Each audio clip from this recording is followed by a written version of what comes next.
Au sommaire de ce Savane Midi, fin de formation pour 150 sous-lieutenants prêts à servir. Ce vendredi matin au camp Sangoulé-la-Misana s'est tenue une sortie exceptionnelle marquant officiellement l'entrée de 150 jeunes sous-lieutenants dans le corps des cadres de commandement des forces armées. Formés dans la rigueur, la discipline et le sens du devoir, ces nouveaux officiers s'apprêtent désormais à porter la lourde responsabilité de défendre la nation. On en parle dans ce journal. Et puis, la loi Faso Boukaoré est celle relative à la chefferie traditionnelle présentée au Mogo Naba. Le ministre en charge de la justice a été reçu ce matin par le chef des Moussé. Une démarche qui sans doute s'inscrit dans la volonté de concertation avec les autorités coutumières.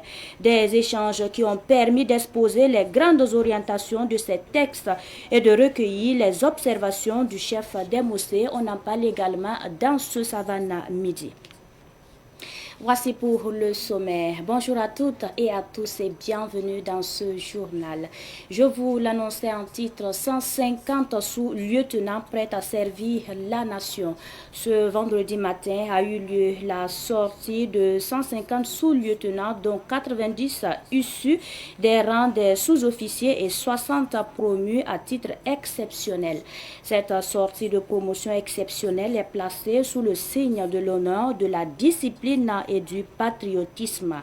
Elle a été présidée par le ministre d'État, ministre de la Guerre et de la Défense patriotique, le général de division Célestin Saint-Pouré.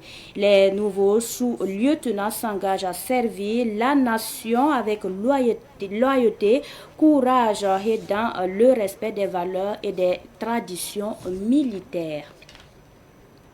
Et puis nous poursuivons avec le Conseil des ministres. Décision de création hier en Conseil des ministres de Yenenga Holding, une structure pour mieux gérer les parts de l'État dans les banques. Le Conseil révèle aussi le Burkina en tête à la 47e session du Conseil africain et malgache de l'enseignement supérieur, CAMES. Le résumé du Conseil des ministres avec Salif Hassan Douidi. Deux décrets portant respectivement création de la société anonyme Yenenga Holding Burkina et l'approbation des statuts de cette nouvelle société pour le compte du ministère en charge de l'économie. Selon le ministre en charge de l'économie, Dr Aboubakar Nakanabo, cette holding va porter les parts de l'État et de ses démembrements dans 3 banques et une société de réassurance dans lesquelles l'État est actionnaire majoritaire d'un capital de 10 milliards de francs CFA porté à 51% par l'État. Il a été aussi question de création d'emplois et de nomination de chercheurs, d'enseignants-chercheurs dans les emplois de directeurs de recherche, de maîtres de recherche, de maîtres assistants, de maîtres de conférences, entre autres, pour le compte du ministère en charge de l'enseignement supérieur, a affirmé professeur Adjuma Biano, ministre du dit ministère. Notons que sur 328 candidats présentés par les institutions d'enseignement supérieur de recherche, 318 dont 17 des universités privées ont été inscrits avec brio aux différentes listes d'aptitude, soit un taux de succès de 96,95%. À l'issue de ce Conseil des ministres d'hier, le ministre des Finances et de l'Économie, Aboubakar Nakanabo, explique l'objectif de la création de la structure Yenenga Holding, une structure qui va permettre de mieux gérer les ressources publiques détenues par les banques et servir à financer des projets structurants de l'État. On l'écoute. Nous constatons sur la place que l'État est actionnaire dans une quinzaine de banques, actionnaire dans 4 sociétés d'assurance et de réassurance, dans une société de microfinance et dans d'autres institutions financières. Mais l'État est actionnaire majoritaire dans 3 banques et une société de réassurance. La holding va porter les parts de l'État et ses démembrements dans ces 3 banques et sociétés de réassurance. L'objectif, c'est de faire en sorte qu'on puisse avoir une gestion stratégique de ces entités pour faire en sorte que les actions qui peuvent être mutualisées puissent être prises en compte. Et donc, avec la holding, nous allons aboutir à une mutualisation d'un certain nombre d'actions, notamment des actions liées au développement des systèmes d'information des banques et établissements financiers concernés, des actions liées à la gestion même de la liquidité bancaire, des actions liées également à certaines plateformes comme les plateformes de monétique et même l'action commerciale. Cela va permettre un arbitrage stratégique des actions de l'État dans ces entités. Et donc la holding qui aura pour ancrage le ministère en charge de l'économie et des finances va porter toutes ses parts de l'État et de ses démembrements. Le capital social de la holding est de 10 milliards et porté à 51% par l'État et 49% par les démembrements, dont 10% pour la Caisse nationale de sécurité sociale, 10% pour la Caisse autonome des retraites des fonctionnaires, 10% pour la Loterie nationale du Burkina, 5% pour les fonds burkinabés de développement économique et social et 4% pour la Société nationale des hydrocarbures Sonabi. La création de cette holding va permettre donc de mieux gérer les ressources publiques, notamment les ressources détenues par les banques, et surtout faire en sorte que les ressources des banques puissent servir à financer des projets structurants de l'État, des projets structurants dans le domaine de l'industrie. Et puis le Burkina Faso se classe premier à la 47e session du CAMES avec près de 97% du taux de réussite. À ce sujet, écoutons les éclairages du ministre Adjima Tombiano. Lors de sa dernière session, notamment la 47e session du CAMES qui s'est tenue en N'Djamena au Tchad, le Burkina Faso a présenté par l'entremise des institutions d'enseignement supérieur de recherche et ISR 328 candidats pour des inscriptions aux différentes listes d'aptitude. Et il faut dire que sur les 328 candidats, nous avons enregistré 318 inscrits, ce qui donne un taux de succès de 96,95%, plaçant ainsi le Burkina en tête donc, de tous les pays qui avaient présenté donc, les candidats à ce concours CAMES. Alors, en détail, il faut retenir que de ces 318 inscrits, il y avait 301 inscrits sur 306 uniquement pour les institutions d'enseignement supérieur et de recherche, parce qu'à côté de ces ISR, il y avait aussi le privé. Donc, parlant du public, nous avons un taux de succès de 98,36%. Alors, donc, le Conseil, conformément donc à la réglementation, notamment à la loi numéro 025-10 AN 18 mai 2010, ces différentes inscriptions devraient être donc constatées et des postes devraient être créés et des nominations donc prononcées pour certains emplois. Alors, pour la création, il faut dire que le Conseil a autorisé la création de 300 emplois sur 301, parce qu'il faut rappeler qu'il y a un inscrit qui est donc admis à la retraite. Et sur les 300 postes créés, il y a 135 inscrits qui ont été nommés aux différents grades. Ainsi, en détail, pour le premier grade, c'est-à-dire le grade de maître assistant et de maître de recherche, nous avons 166 emplois qui ont été donc créés. Au niveau donc du grade intermédiaire, à savoir les maîtres de conférences et les maîtres de recherche, il y a 95 emplois qui ont été créés et la nomination a été également consacrée pour ces emplois.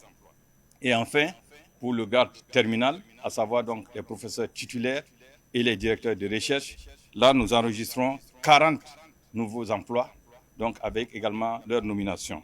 Donc il faut rappeler qu'au niveau donc du privé, nous avions donc 22 candidats et sur les 22 candidats, 17 ont été inscrits, donnant ainsi un taux de succès de 77,27%. Il faut souligner que le Conseil a tenu à féliciter vivement donc, toutes les ISR, à savoir les universités, les grandes écoles, le CNRST, pour cette performance. Et bien sûr, le Conseil invite les uns et les autres à garder toujours la même combativité, le même esprit patriotique, afin que partout, le drapeau donc du Burkina puisse flotter très haut. Je vous l'annonçais également en titre, le ministre en charge de la justice et celui en charge de l'administration territoriale étaient ce matin au palais de Sa Majesté le Mogonaba Bango.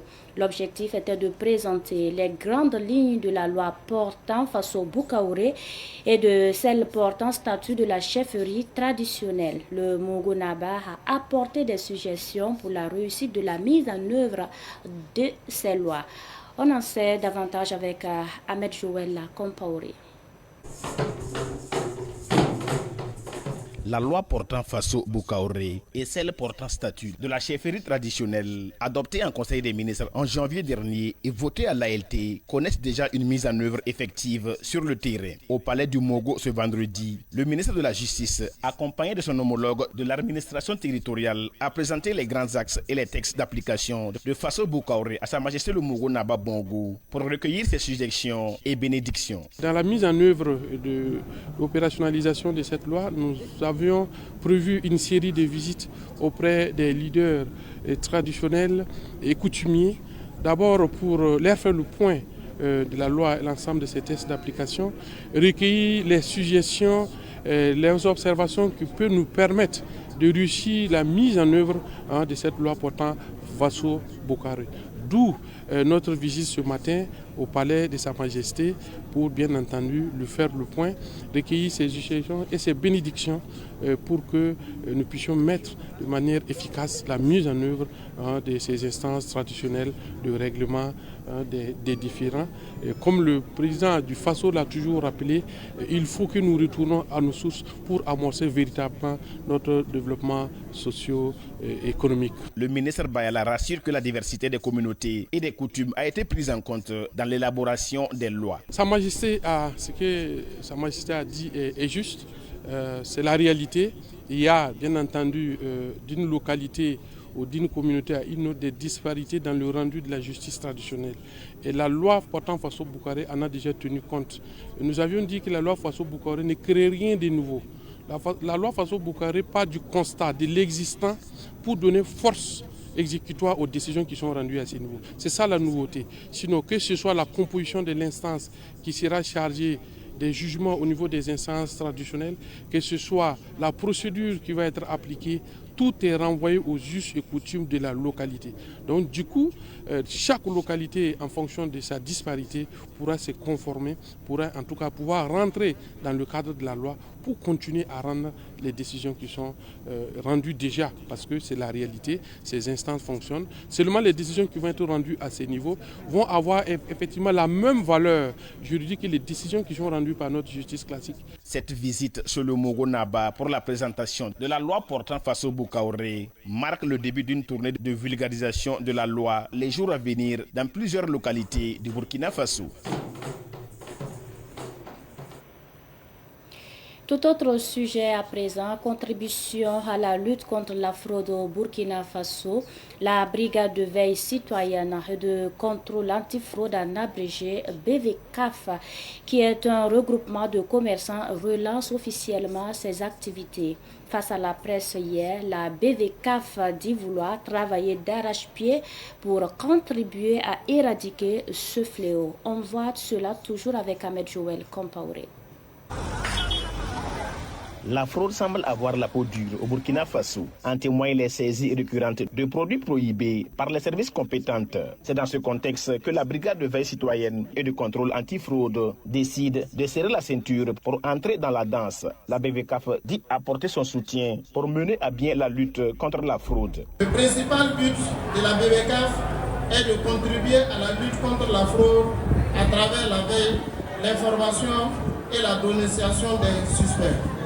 De façon spécifique, c'est une brigade citoyenne non étatique qui vise les objectifs suivants.